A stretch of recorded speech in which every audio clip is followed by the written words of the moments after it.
பர்திமேயு சுவிசேஷ ஊழியங்கள் வழங்கும் நற்செய்தி நேரம்.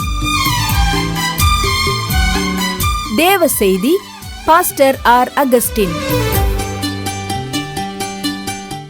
இந்த நாளில் உங்களோடு மறுபடியும் எப்போதும் போல சந்திக்கவும் தேவனுடைய வார்த்தையை சொல்லவும் ஆண்டவர் கொடுத்திருக்கிற நல்ல தருணத்திற்காய் ஸ்தோத்திரம்.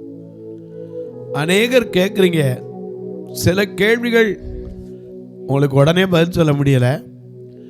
ஆனாலும் முந்தா நாள் ஒருத்தர் பேசுனீங்க, ஒரு அம்மையார் நெடுநேரம் பேசுனீங்க. கேட்டுட்டு, ஐயா கொஞ்சம் குடும்பத்துக்காக பேசக்கூடாதா? ஏன்னா எங்கள் குடும்பங்கள்லாம் புருஷர்கள் என்று பேரளவில் இருக்கிறார்கள், கடமைகளை மறந்து விட்டார்கள். ஆரம்பத்தில் எல்லாம் வாக்கு கொடுத்தது உண்மைதான்.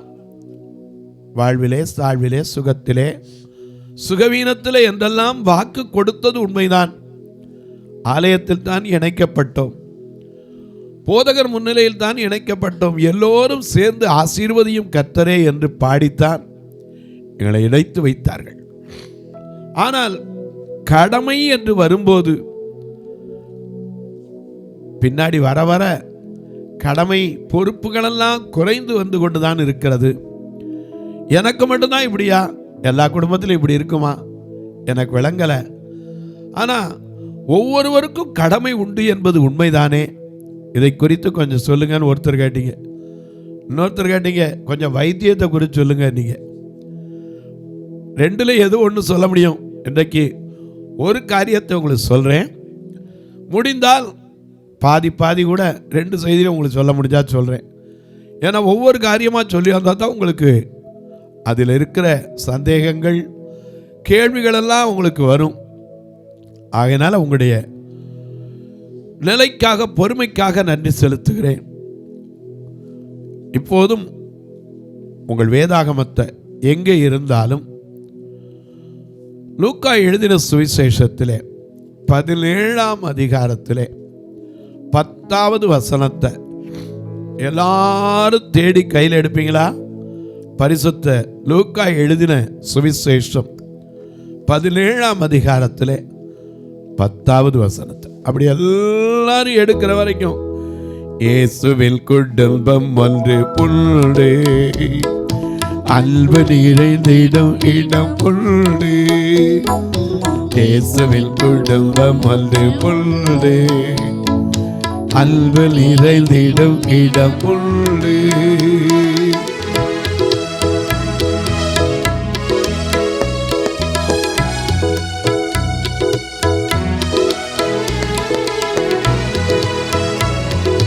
இயேசுவில் குடும்பம் ஒன்று புள்ளு, அன்பு நிறைந்திடும் இடம் புள்ளு. இயேசுவில் குடும்பம் ஒன்று புள்ளு, அன்பு நிறைந்திடும் இடம் புள்ளு. உயர்வும் இல்லை, அங்கு தாழ்வும் இல்லை, ஏழை இல்லை, பணக்காரர் இல்லை.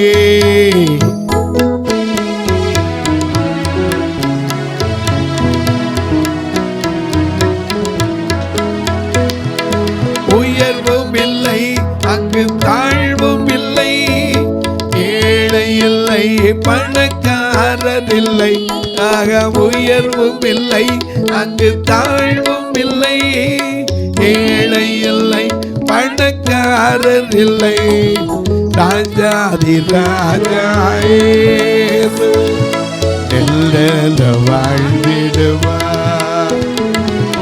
ராஜாதி ராஜா இயேசு எல்லோரும் வாழ்ந்திடுவார். இயேசுவில் குடும்பம் ஒன்று புள்ளு, அன்பு நிறைந்திடும் இடம் புள்ளு.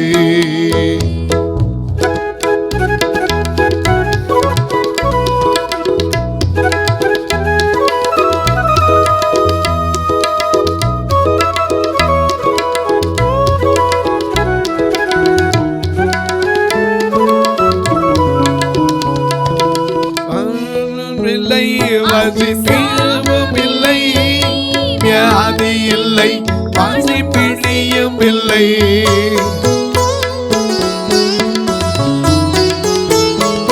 வியாதி இல்லை, சாபம் இல்லை, வியாதி இல்லை, பசி பிடியும் இல்லை.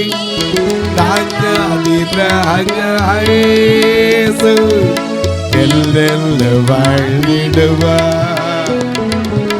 ராஜாதி ராஜா இயேசு எல்லெல்லும் வாழ்ந்திடுவார்.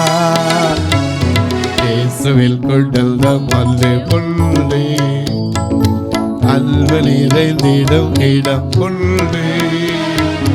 இயேசுவில் கொண்டல்த மல்லு புள்ளி அல்வலிதை நீடும் இடம் புள்ளி.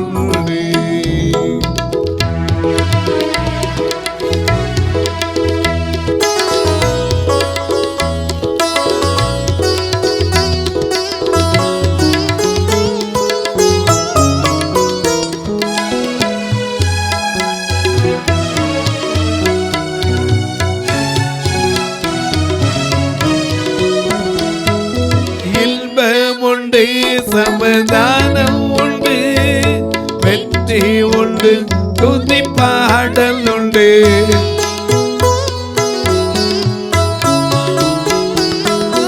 இன்பம் உண்டு, சமாதானம் உண்டு, வெற்றி உண்டு, துதி பாடல் உண்டு. ராஜாதி ராஜா இயேசு எல்லெல்லும் வாழ்ந்திடுவார். ராஜாதி ராஜா இயேசு எல்லெல்லும் வாழ்ந்திடுவார். இயேசுவில் உடல்ல பொன்று பொன்று அல்பலிதை இடம் இடம் பொன்று. இயேசுவில் உடல்ல பொன்று பொன்று அல்பலிதை இடம் இடம் பொன்று. எல்லாம் எடுத்துருப்பீங்க. லூக்கா எழுதின சுவிசேஷம் 17ஆம் அதிகாரத்தில் 10வது வசனத்தை வாசிக்க கேட்போம். அப்படியே நீங்களும் உங்களுக்கு கட்டளையிடப்பட்ட யாவற்றையும் செய்த பின்பு. எல்லாருக்கும் ஒவ்வொரு கட்டளை இருக்கு. நீங்க எங்க வேலை பார்த்தாலும் ஒரு கட்டளை கொடுப்பாங்க. இதை நீ செஞ்சிடணும், இதை எப்படியாவது செஞ்சு முடிச்சிடணும். எந்த வேலையில் இருந்தாலும் எல்லாருக்கும் ஒரு காலையில் போனோன்னா ஒரு பொறுப்பு. கட்டளை என்றால் பொறுப்பு. இதை கட்டாயம் என்ன செய்யணும், செய்து முடிக்கணும். கமிட்மெண்ட்டே கொடுத்துருப்பாங்க. இன்றைக்கி சில வங்கிகளில் கூட கமிட்மெண்ட்டு டார்கெட்டெல்லாம் இருக்கத்தான் செய்யுது.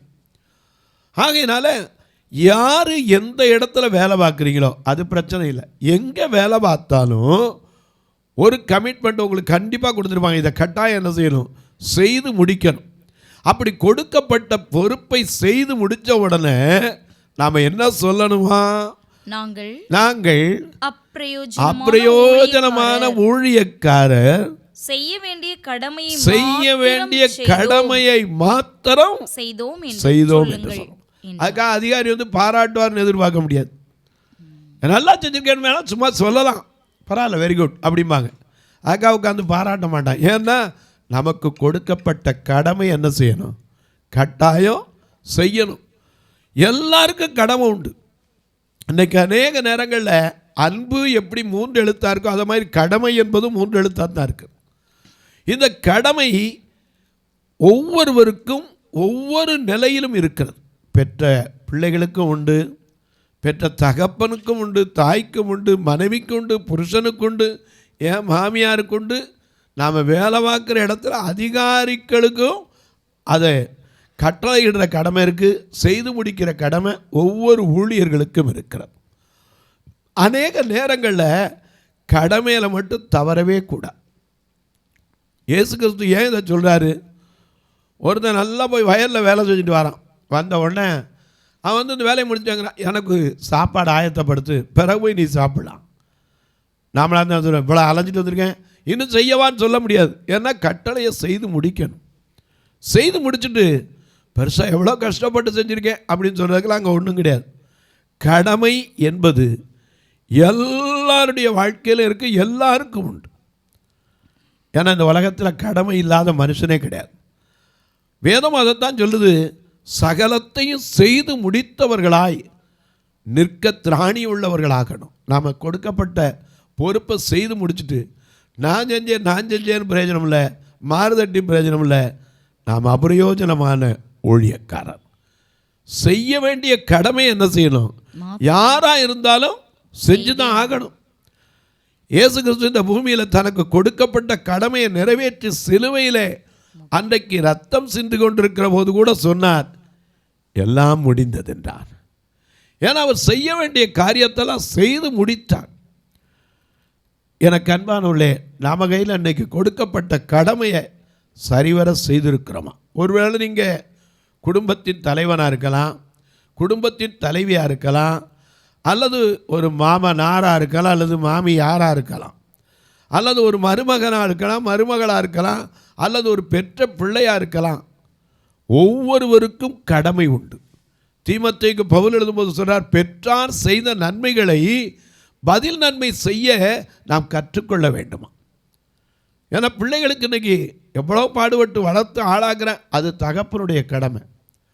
பிள்ளைகிட்ட போய் சொன்னேன்னா சொல்லி பாருங்க, இந்த காலத்து பிள்ளைகிட்ட, டே உன்னை படிக்க வச்சேன்டா, படித்தது நீயா நானாம்மா. டே கஷ்டப்பட்டு உனக்கு ஃபீஸ் கட்டினண்டா, பரீட்சை எழுதுனது நீயா நானாம்மா. நல்லா படித்து முன்னுக்கு வரணும்டா வந்து அப்படிமா. நீயும் ஒரு ஆளாகணும், ஆகி ஒரு கல்யாணம் காட்சி பண்ணணும், பண்ணி அதுக்கப்புறம் குடும்பமாகி ஆகி இப்படி கேட்டே போமா. கடைசியில் செத்துனா கூட அதுக்கு செத்துனா என்னன்னு அதுக்கு தொடர் கேட்பேன். எனக்கு இன்னைக்கு இருக்கிற பிள்ளைகள் அதை குறித்து உணர்வதில்லை. கடமை என்பது ஒவ்வொருவருக்கும் உண்டு. இந்த உலகத்தில் கடமை இல்லைன்னு சொல்கிற ஒருத்தரும் கிடையாது. ஆனால் நாம் சில நேரத்தில் சொல்லுவோம், என்ன போகிறீங்க? சும்மா போகிறேன். சும்மா யாரும் போகிறது கிடையாது. ஏதாவது ஒரு காரியம் இருக்கும், அதுக்கு தான் போவாங்க. கேட்டால் அப்படி சொல்லுவாங்க, சும்மா போயிட்டுருக்கேம்மா. எனக்கு அன்பானவர்களே, கடமை என்பதை ஒரு நாளும் ஒரு போதும் நாம் மறக்கவும் கூடாது, மறுக்கவும் கூடாது, செய்து முடிக்க தயக்கம் காட்டவும் கூடாது. அதனால தான் இங்கே சொல்கிறார், ஏசு அது இல்லாட்டி எழுதி வச்சுட்டு போயிருக்க மாட்டார். எல்லாத்தையும் செய்து முடிச்சுட்டு நான் செய்ய வேண்டிய கடமையை செய்தேன். இன்றைக்கு ஒவ்வொருவருக்கும் செய்ய வேண்டிய கடமையை செய்திருக்கிறோமா? நம் கையில் கொடுக்கப்பட்ட அந்த கடமையை சரிவர செய்து முடித்திருக்கிறோமா? ஆதியில் பாருங்க, தேவன் என்ன செய்தார்? ஆதியாகமம் 1ஆம் அதிகாரம் 1 வசனத்தில் பார்க்கிறோம். அழகா எழுதி வச்சிருக்கார். என்ன எழுதி வச்சிருக்காரு? தேவன் வானத்தையும், ஆதியிலே தேவன் வானத்தையும் பூமியும் சிருஷ்டித்தார். பூமியானது ஒழுங்கின்மையும். இந்த வேதத்தை ஒரு மனுஷன் கையில கொடுத்தா என்னையா சிருஷ்டிப்பும் மனே? ஏன்னா அவர் சிருஷ்டிகர்த்தர். நாம கூட பாடுறோம், என்ன பாடுறோம்? சீயோனே அன்பனே சிருஷ்டிகர்த்தரான உந்த சர்வவல்ல தேவனே. சீயோனே அன்பனே சிருஷ்டிகர்த்தரான உந்த சர்வவல்ல தேவனே. சீயோனே அன்பனே, சீயோனே அன்பனே சிருஷ்டிகர்த்தரான உந்த சர்வவல்ல தேவனே.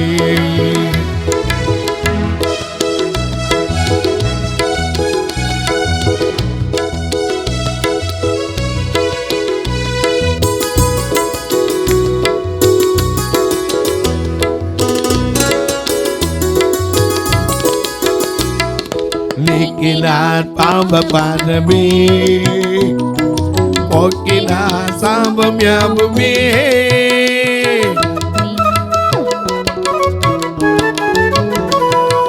நீக்கினார் பாவ பாரமே, போக்கினார் சாபம் யாவுமே. தாழ்த்திய நேச கொல்லமதாகி, தாழ்த்திய நேச கொல்லமதாகி தல் ஜீவனை இந்தாரே. தாழ்த்திய நேச கொல்லமதாகி தல் ஜீவனை இந்தாரே.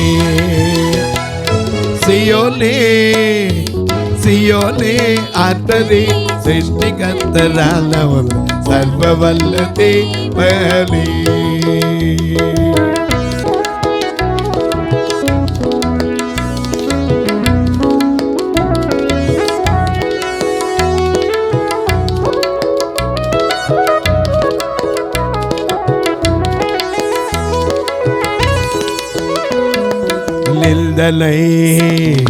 நிந்தனை சோதனையிலும் வந்ததா தொல்லைகளிலும்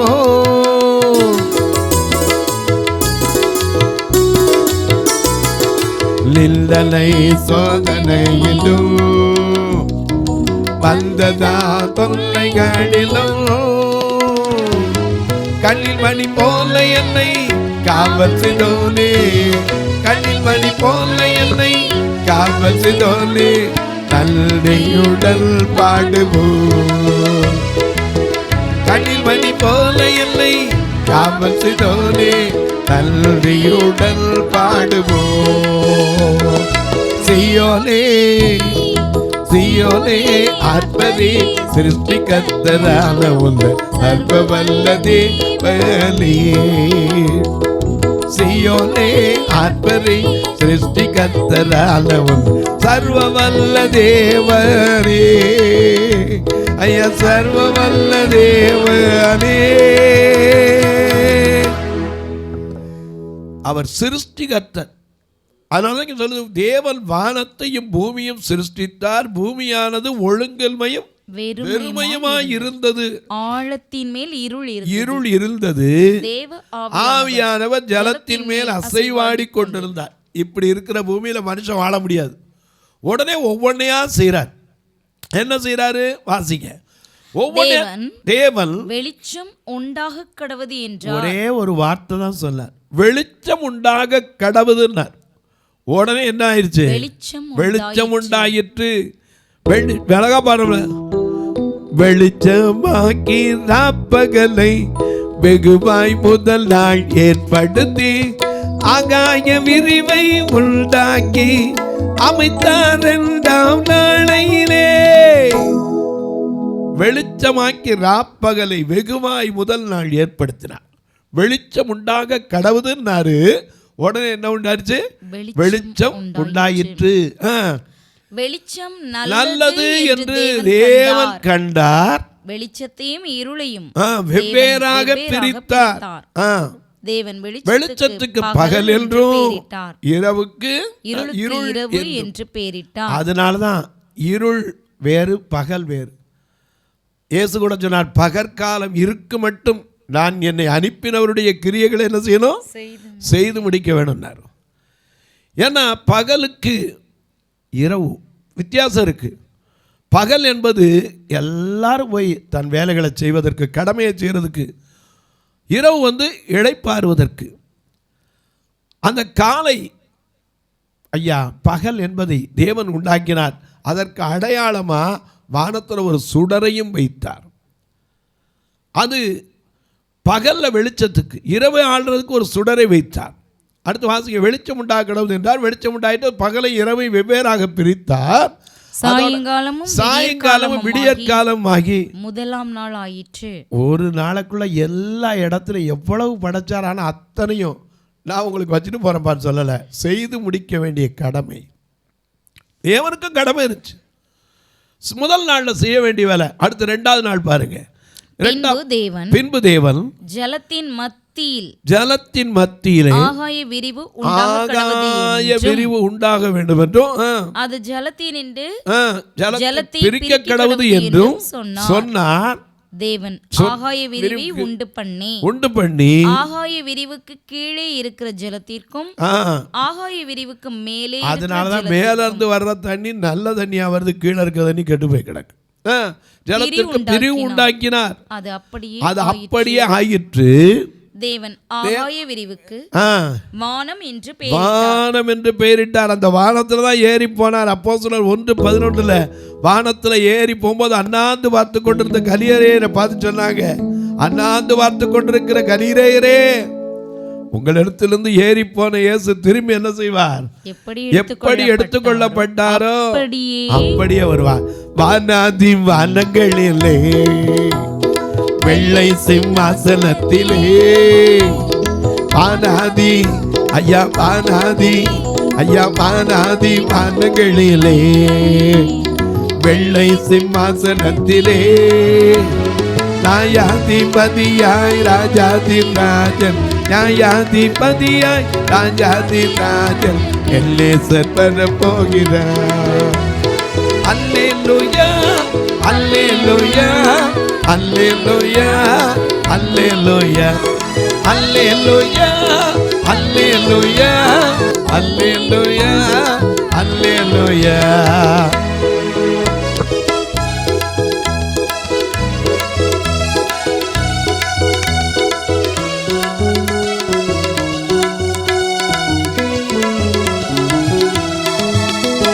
பரலோக ஐயா பரலோக ஐயா பரலோக புத்தகத்திலே என் பேரை எழுதி வைத்தாரே.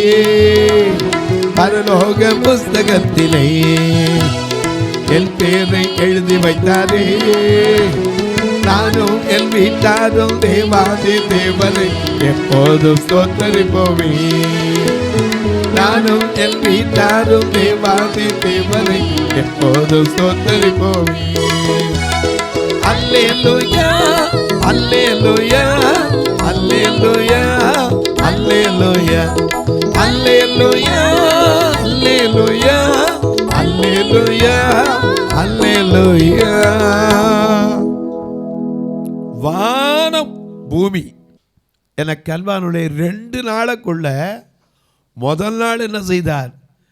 பகல் இரவு, இருள் வெளிச்சம் எல்லாத்தையும் உண்டாக்கினார். 2ஆம் நாளில் ஜலம் மேலே இருக்கிற தண்ணிக்கு கீழே இருக்கிற தண்ணி வித்தியாசம். இன்றைக்கி ஊசி ஓடுற கூட மேலே இருக்கிற தண்ணி எடுத்து பாருங்கள், மலையில் இருந்த தண்ணி சுத்தமான வாட்டராக இருக்கும். குடித்து பார்த்தா அவ்வளவு ருசியாக இருக்கும். அதே போல் கீழே இருக்கிற தண்ணி இடத்துக்கு தக்க மண்ணுக்கு தக்க. வள்ளுவன் சொல்லான நிலத்தி எல்லவால் நீர் தெரிந்தற்றாக மாந்தற்கு இனத்தி எழுவதாகும் அறிவுன்னா.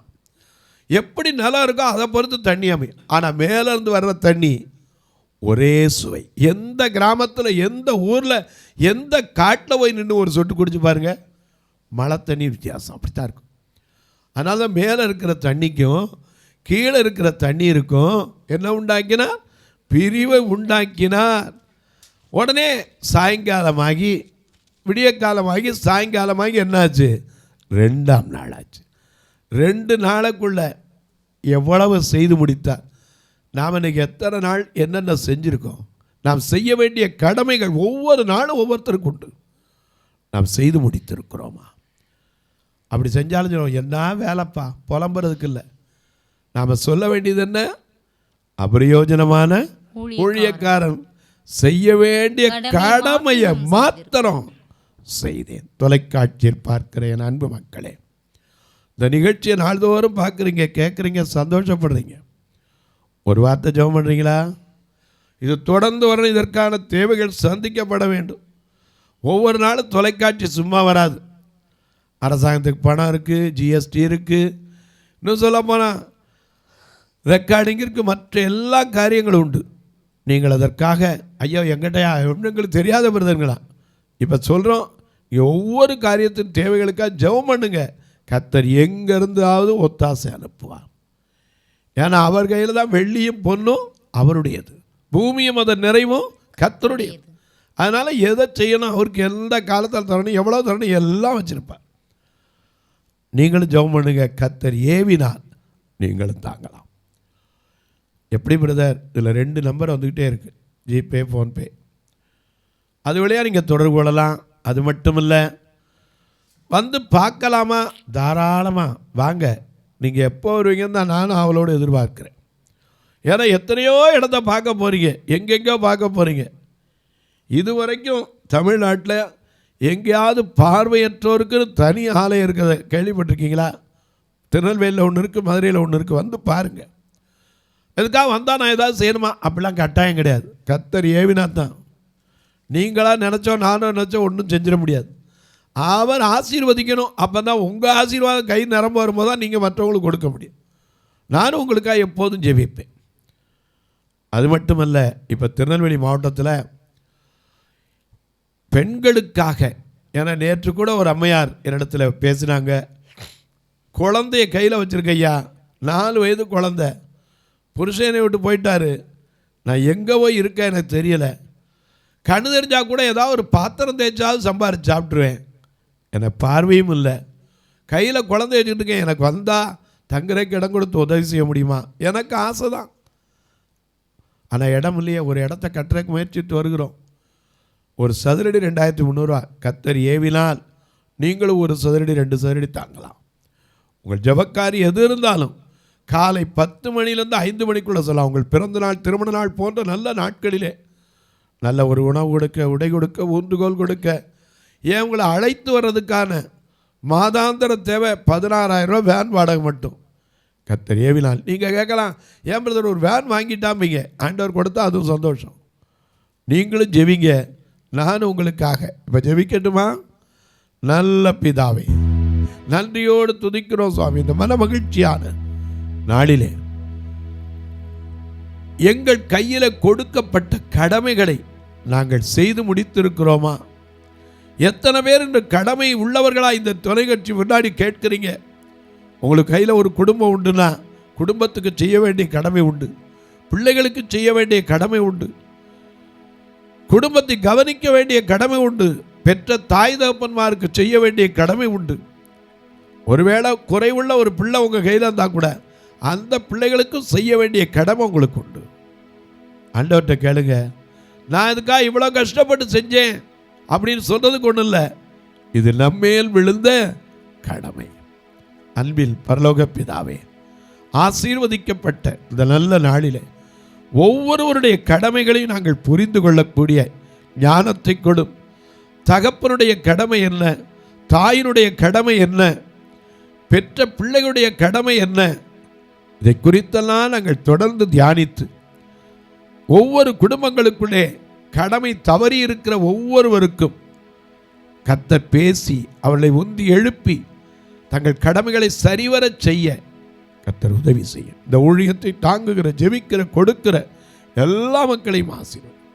வானத்திற்கும் பூமிக்கும் சகல அதிகாரம் கொண்ட இயேசு கிறிஸ்துவின் ஈடு இணையற்ற வல்லமையுள்ள நாமத்தில் ஜெபிக்கிறேன் நல்ல பிதாவே, ஆமென். சபை ஆராதனை ஞாயிறு காலை 10 மணி முதல் 12 மணி வரை.